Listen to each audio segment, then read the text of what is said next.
بسم اللہ الرحمن الرحیم۔ حضرت ابو ہریرہ رضی اللہ تعالیٰ عنہ بیان کرتے ہیں کہ رسول اللہ صلی اللہ علیہ وسلم نے فرمایا کہ روزہ ڈھال ہے۔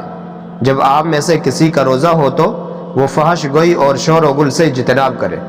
اگر کوئی اسے گالی دے یا جھگڑا بھی کرے تو وہ کہے کہ میں روزے دار ہوں۔ حافظ ابن رجب رحمہ اللہ فرماتے ہیں روزہ دراصل روزے دار کو دنیا میں گناہوں سے بچاتا ہے، لہٰذا اگر تو یہ انسان کے لیے دنیا میں گناہوں سے رکاوٹ بن جائے تو آخرت میں اس کے لیے جہنم سے بھی رکاوٹ ہوگا، اور اگر دنیا میں اس کے لیے گناہوں سے رکاوٹ نہیں بنا تو آخرت میں آگ سے بھی رکاوٹ نہ بن سکے گا۔ حافظ ابو العباس رحمہ اللہ اس حدیث کے متعلق فرماتے ہیں کہ اس قید سے یہ نہ سمجھا جائے کہ روزے کے علاوہ فحش گوئی اور شور و غل وغیرہ جائز ہے، بلکہ یہ تو مطلقاً ممنوع ہے۔ البتہ روزے کی نسبت سے ان کی ممانعت میں مزید تاکید کی گئی ہے۔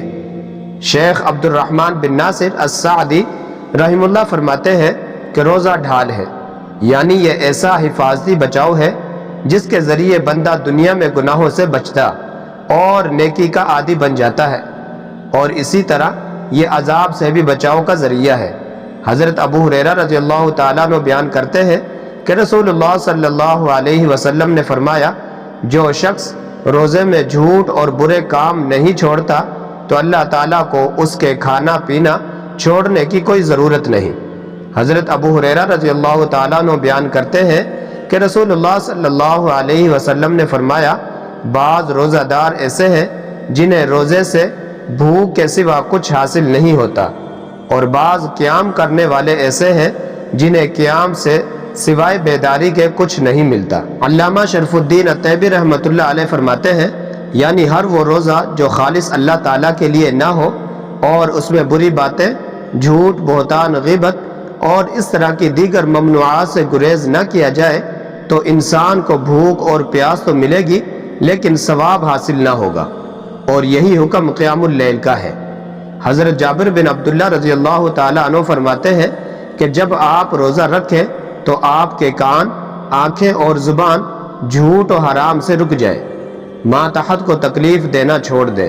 اپنے روزے کے دن آپ پروقار اور پرسکون ہو، اور اپنے عام دن اور روزے کے دن کو ایک جیسا نہ بنائیں، یعنی جس بے احتیاطی سے عام دن گزارتے ہیں روزے کا دن بھی ویسے ہی نہ رہے۔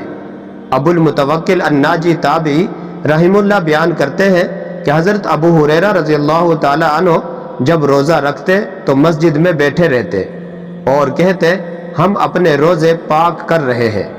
حضرت طلیق بن قیس تابعی رحمہ اللہ بیان کرتے ہیں کہ حضرت ابو ذر رضی اللہ تعالی عنہ نے فرمایا جب آپ روزہ رکھیں تو جس قدر ہو سکے احتیاط کریں، اور طلیق بن قیس جب روزے سے ہوتے تو گھر میں ہی رہتے، صرف نماز کے لیے گھر سے نکلتے۔ ابو العالیہ تابعی رحمہ اللہ فرماتے ہیں روزہ دار جب تک کسی کی غیبت نہیں کرتا وہ حالت عبادت میں ہوتا ہے، چاہے وہ اپنے بستر پر محو استراحت ہو۔ امام ابن بطال رحمہ اللہ فرماتے ہیں جھوٹ روزہ دار کے اجر کو ضائع کر دیتا ہے، اور جو روزے میں جھوٹ بولتا ہے وہ اللہ تعالیٰ کے ہاں گناہ میں کھانے پینے والے کی طرح ہی ہے۔ شیخ الاسلام ابن القیم رحمہ اللہ فرماتے ہیں روزہ دار وہ ہے جس کے اعضاء گناہوں سے، زبان جھوٹ اور فحش گوئی اور غلط باتوں سے، پیٹ کھانے پینے سے اور شرمگاہ خواہش پوری کرنے سے رک جائے۔ لہٰذا جس طرح کھانا پینا روزے کو توڑ دیتا ہے اور فاسد کر دیتا ہے، اسی طرح گناہ اس کے ثواب کو ختم اور اس کے فوائد کو خراب کر دیتے ہیں، اور اسے اس شخص کے مقام پر لا کھڑا کرتے ہیں جس نے روزہ رکھا ہی نہیں۔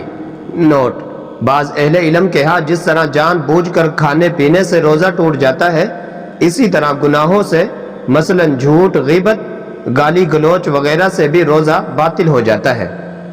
اس سے اندازہ لگایا جا سکتا ہے کہ حالت روزہ میں اپنے اقوال و افعال کی حفاظت نہ کرنا کس قدر حساس معاملہ ہے۔